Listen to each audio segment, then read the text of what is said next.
తాళి తాలూకా ఎవరైనా వస్తే వాళ్ళకి అప్పగించండి. ఆయన అన్నట్టే మీరొచ్చారు. ఎవరైనా? బిల్డర్స్ అసోసియేషన్ ప్రెసిడెంట్ రాజా గారు. ఆ అమ్మాయి పేరు చందు సార్.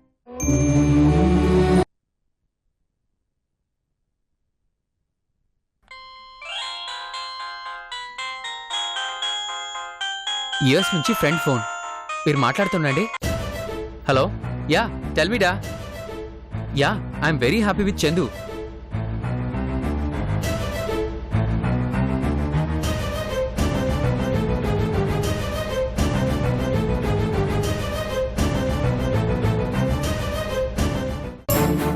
మొత్తానికి గొప్పింటి కోడలు కాబోతున్నావు అన్నమాట. అర్థం చేసుకునే మనుషులతో అర్థం చేసుకోమని వెంటపడినా ప్రయోజనం లేదని తెలిసాక నా నిర్ణయం నేను తీసుకోవాలిగా. అర్థం చేసుకోవాల్సిందేముంది? అన్నీ ఓపెన్ గా నువ్వే చెప్పావుగా. నన్ను నాశనం చేయడానికి వచ్చానని ఓపెన్ ఛాలెంజ్ చేసావుగా. అపార్థం చేసుకున్నప్పుడన్న మాటలవి. అర్థం చేసుకుని నీ భార్యగా బతకాలనుకుంటే ఆ అవకాశం ఇవ్వకుండా నువ్వేగా బయటికి విసిరేశావు. అపార్థం చేసుకున్నానని ఒకసారి, అర్థం చేసుకున్నానని ఒకసారి, ఇలా రోజుకొకలాగా మారే నిన్ను నమ్ముతానని ఎలా అనుకున్నావు?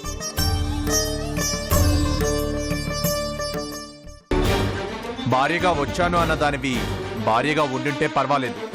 మీ పెదనాన్నతో కలిసి నాకు టెండర్లు రాకుండా చేయడం, నన్ను ఎలా నాశనం చేయాలా అని ప్లాన్ చేయడం, ఇవన్నీ చూశాకే నిన్ను గడప దాటించాను. ఇంటిలో నుంచే కాదు, నా మనసులో నుంచి కూడా.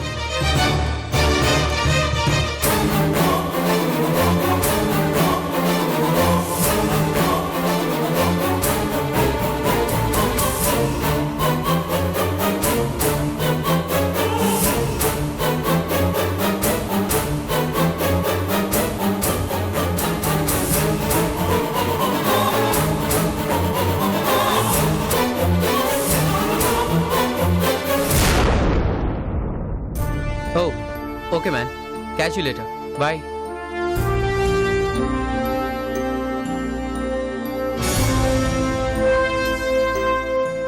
ఏరు వీళ్ళు?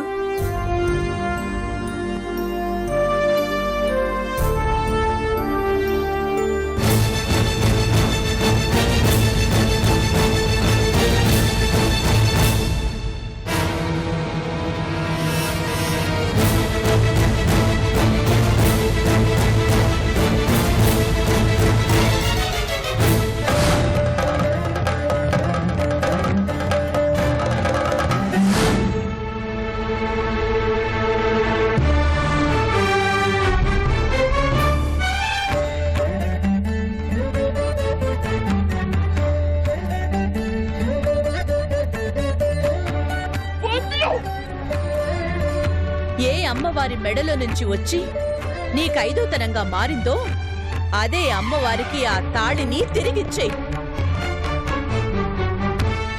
లేదంటే నీ తొందరపాటుకి అమ్మవారి ఆవేశం కూడా తోడైతే నీ జీవితం అల్లకల్లోలం అయిపోతుంది.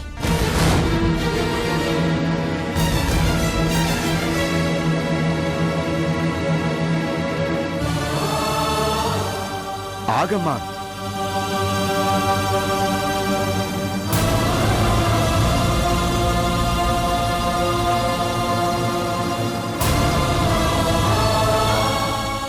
ఏం చేస్తున్నావమ్మా?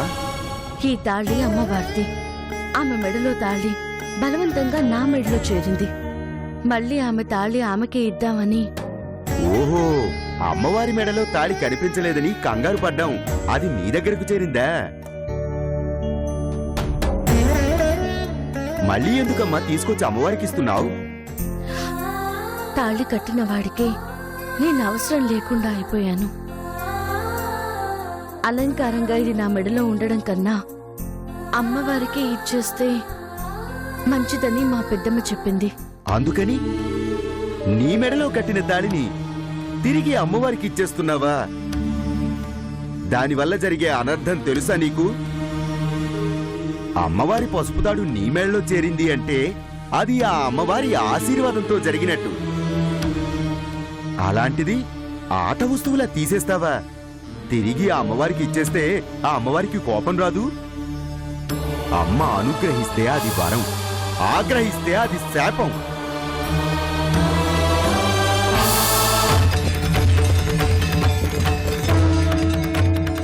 తాళిని తిరిగి ఇవ్వడం అంటే ఆ తల్లి అనుగ్రహాన్ని తిరస్కరించినట్లు అవుతుంది. అందువల్ల జరిగే అనర్థాలేమిటో తెలుసా నీకు?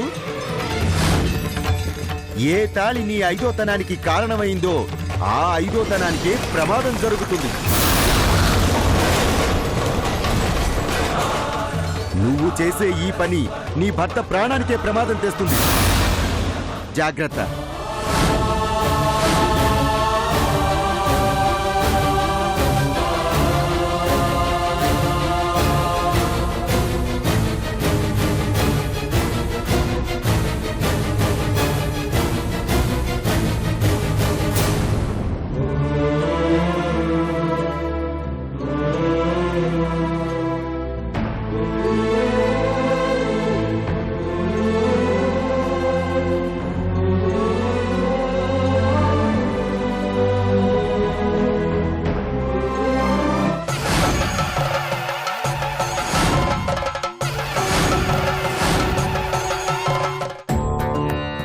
చెప్పింది వింటుంటే తాళికి ఇంత బలం ఉందా అని నాకు అనిపిస్తుంది రాజా. ఎక్కడో చందు మెడలో ఎవరో కొట్టేసిన తాళి మరి ఎక్కడో వెళ్తున్న నీ ఒడిలో పడటమేంటి? నీకే తెలియకుండా ఆ తాళిని మళ్ళీ చందుకి చేరేలా నువ్వే చేయడమేంటి? ఎవరికన్నా చెప్తే ఇది కలో కల్పితమో అనుకుంటారు. కాదు, నిజం అనటానికి నువ్వే సాక్ష్యం. ఇప్పటికైనా అర్థమైందా? ఆవేశంలో నువ్వు తాళి కట్టినా ఆ ముహూర్తానికి ఏదో బలం ఉంది కాబట్టే అది చేరవలసిన చోటే చేర్చాల్సిన వాళ్లే చేర్చారు. అది పొరపాటున నా దగ్గర పడింది. దానికి సెంటిమెంట్ ని జత చేయద్దు మాధవి. ఇంకా అది పొరపాటున పడిందని అనుకుంటున్నావా రాజా? ఆ రోడ్డులో అన్ని వెహికల్స్ వెళ్తుంటే నీ కారులోనే అది నీ దగ్గర ఎందుకు పడాలి? ఆ తాళి అమ్మవారి మెడలో ఉంచి చందు మెడలోకొచ్చింది. ఆ తల్లి మీ ఇద్దరు విడిపోకూడదు అనుకుంటుంది కాబట్టి ఈ విధంగా జరిగింది. లేదు మాధవి, మనుషుల మధ్య జరిగిన మామూలు విషయానికి దేవుణ్ణి కారణం చేయకు. జస్ట్ అది యాక్సిడెంటల్ గా జరిగిందంతే. లేదు రాజా, ఇప్పటికి మీ బంధం ఎంత బలమైందో నువ్వు అర్థం చేసుకోకపోతే ఎలా? మీ ఇద్దరి ప్రేమలో నిజాయితీ ఉంది కాబట్టే అది పెళ్లి వరకు దారి తీసింది.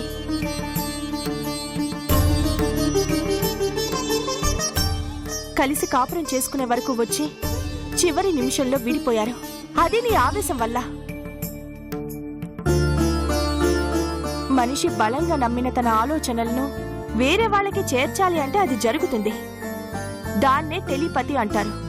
అలాగే రెండు మనసుల మధ్య బలమైన బంధం ఉన్నప్పుడే ఇలాంటి అద్భుతాలు జరుగుతాయి.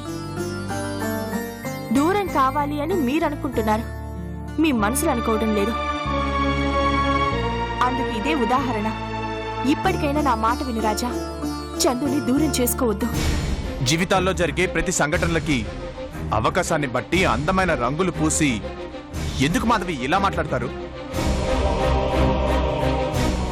తనక్కడ మరొకరితో పెళ్లికి కూడా సిద్ధపడిపోయింది. ఇంకా తన గురించి ఆలోచించి తన మనసులో నేనున్నానేమో అని మోసపోయి మరొకసారి చందు విషయంలో బాధపడాల్సిన అవసరం నాకు లేదు. రాజా, చెప్పేది అర్థం చేసుకో. అర్థం చేసుకోవాల్సింది మీరు మాధవి. లేనిదాన్ని ఉంది అని మీరు భ్రమపడి నేను భ్రమపడేలా చెయ్యాలని చూడకండి. అక్కడ తన మనసులో నేను లేను, ఇక్కడ నా మనసులో తను లేదు. అది వాస్తవం. ఆ వాస్తవాన్ని మీరు గుర్తిస్తే నాకు ప్రశాంతంగా ఉంటుంది.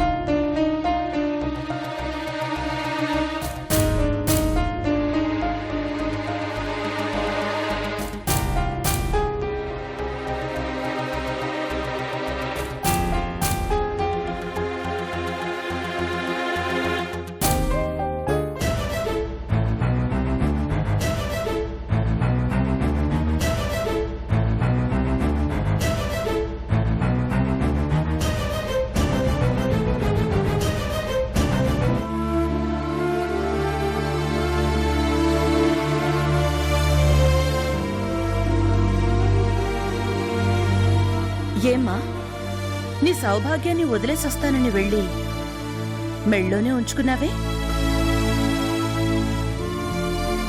ఇవ్వటానికి మనసు రాలేదా? వెళ్ళింది ఇవ్వడానికి కాదు అని అర్థమైందమ్మా. అదేంటి, అమ్మవారి దగ్గర వదిలేసి రావటమేగా? ఈలోపు చాలా జరిగాయమ్మా. చూసావా, తాళి కట్టించుకున్నంత సులభం కాదు తీసేయటం అని. ఇప్పటికైనా అర్థమైందా? నీకు తాళి దూరం కావటం అమ్మవారికి కూడా ఇష్టం లేదు. అందుకే నీ నుంచి దూరమైనా నువ్వు దగ్గర కావాల్సింది రాజాకే అని నీకర్థం కావటానికే రాజా దగ్గరికి చేర్చి తన చేతుల మీదుగా మళ్లీ నీ దగ్గరకు చేర్చింది. అదంతా ఏదో అనుకోకుండా జరిగిపోయిందమ్మా. మనం అనుకోకపోయినా అమ్మవారు అనుకుంది కాబట్టే అలా జరిగింది.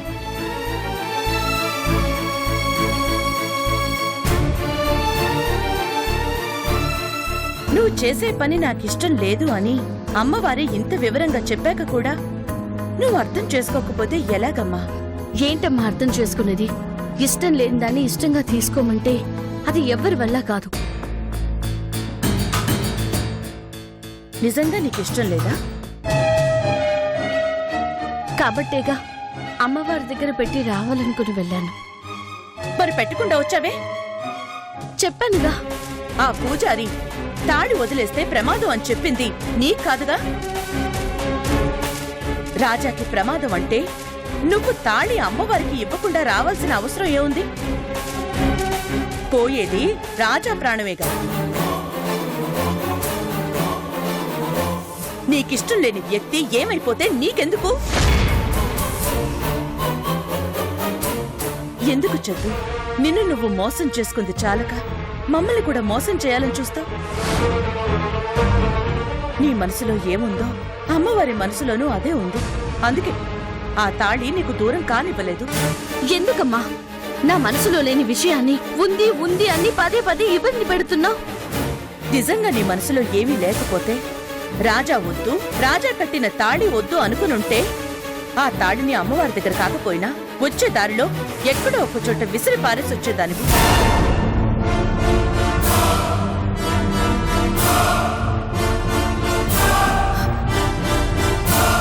ఇప్పుడు ఆ తాళిని ఏం చేయాలనుకుంటున్నావు? చెప్పు, ఏం చేస్తావు?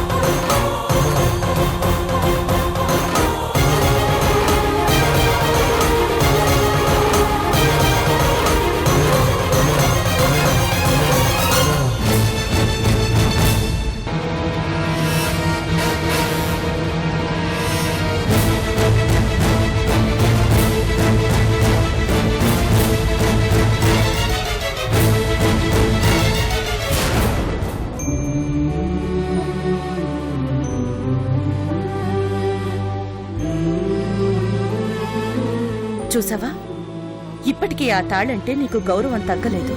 అందుకే భద్రంగా కుంకుమ భరణిలో పెట్టాం.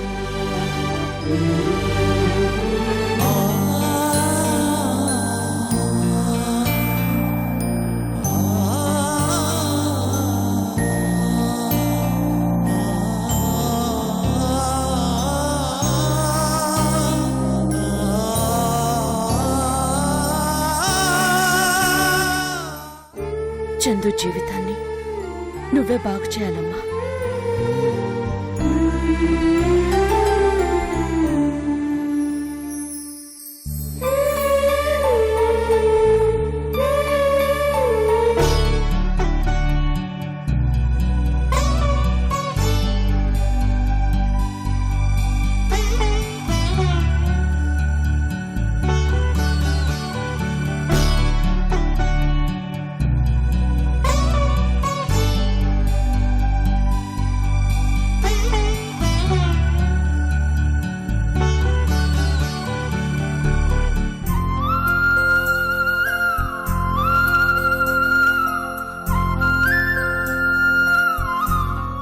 జ్యూస్ తీసుకోండి. నువ్వు కూర్చో లల్లి. వంటింట్లో పనుంది, వంట చేసి వచ్చేస్తాను.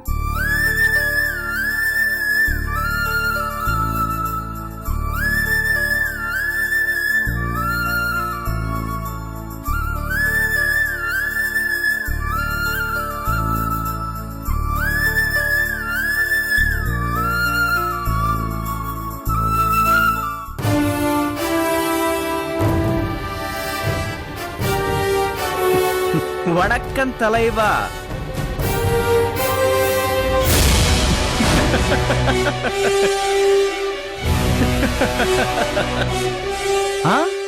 అరే ఏంది భయ్యా ఇలా అయిపోయావు?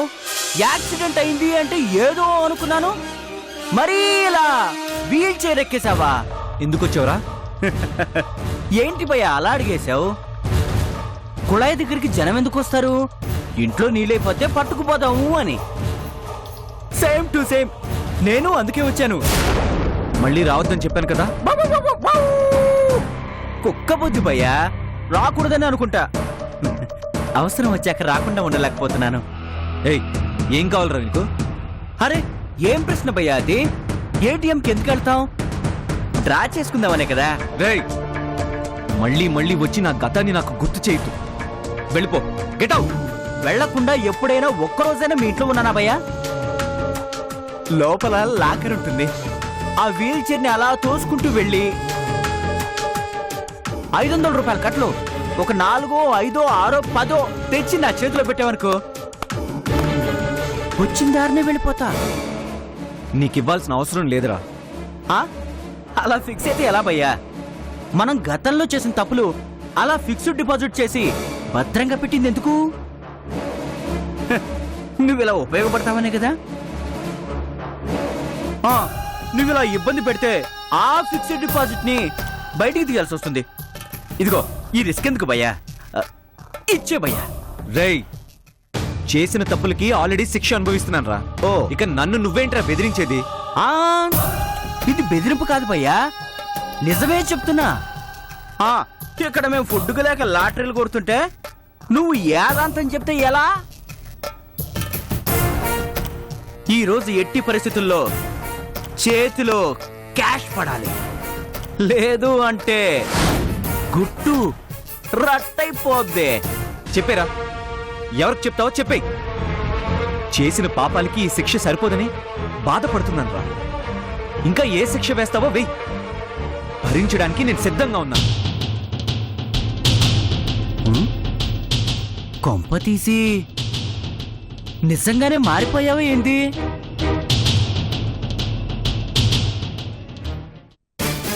చీదీనమ్మ జీవితం. నువ్వు మారిపోతే నేనెలాగ భయ్యా బతికేది? రేయ్, నేనే బ్రతుకు మీద విరక్తి కలుగున్నాను రా. ఇంకా నిన్ను బ్రతికించే పరిస్థితిలో నేను లేను. ఎట్టట్టట్టట్టట్టట్టా నాతో తప్పులు చేయించి నేనిప్పుడు మంచివాడిని అయిపోయాను అంటే ఎలా కుదురుతుంది భయ్యా? ఇదిగో మర్యాదగా డబ్బులిచ్చేయి. నువ్వెలాగూ మారిపోయావు కాబట్టి మళ్ళీ నిన్ను డబ్బులు అడిగే అవసరం లేనంత డబ్బిచ్చేయి. ఈ పక్కకి రాకుండా వెళ్ళిపోతాను. రేయ్, కుదరదని చెప్తున్నాను కదా. నువ్వేం చేయగలవో చేసుకో. ఏంది తమాషాలా? కాళ్ళు లేవు, ప్రాణాలు కూడా పోగొట్టుకోవాలనుందా? ఆ పని చేసి పుణ్యం కట్టుకోరా. ఇదిగో నాతో చిత్రులాడకు. ఇప్పుడే నీ విషయం నీ భార్యకి, నీ బంధువులకి అందరికీ చెప్పి నీ పరువు తీస్తా. నా ప్రాణాలు పోయినా పర్వాలేదంటుంటే ఇంకా పరువు గురించి నాకు బాధే ఉందిరా. మర్యాదగా డబ్బిచ్చే, లేదు అంటే నేను చేసిన తప్పులన్నిటికీ బోనస్గా నీ ప్రాణాలు తీస్తా. చంపేరా, చంపే. చంపు చంపు చంపు అంటే చంపరనుకున్నావేంట? నిన్ను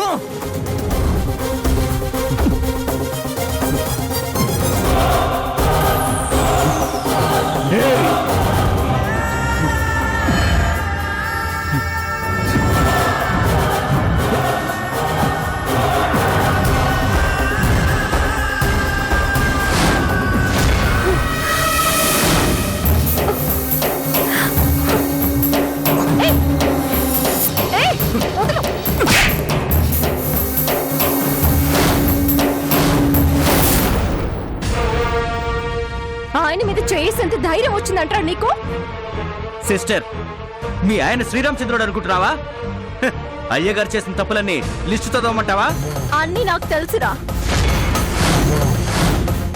ఆయన ముందు నించోడానికి కూడా పనికిరావు.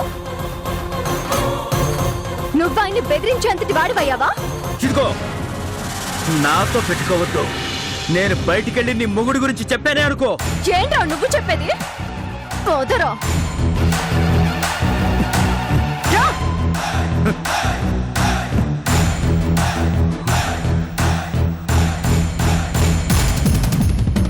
రారా. హే,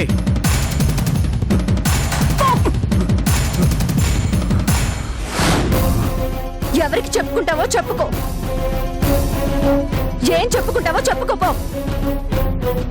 మళ్ళీ ఈ చుట్టుపక్కల కనిపించినా ఆయన్ని బెదిరించినట్టు తెలిసినా నా చేతిలో చేస్తావురా.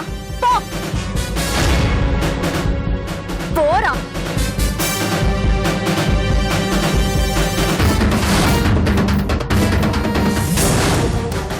రే అశోక్గా, నువ్వే శత్రువు అయ్యావనుకుంటే నా మీద చెయ్యేసి నీ పెళ్ళాం కూడా శత్రువైంది. ఇక ఈ కుమారుగాడి చేతిలో మీ చావు తప్పదు.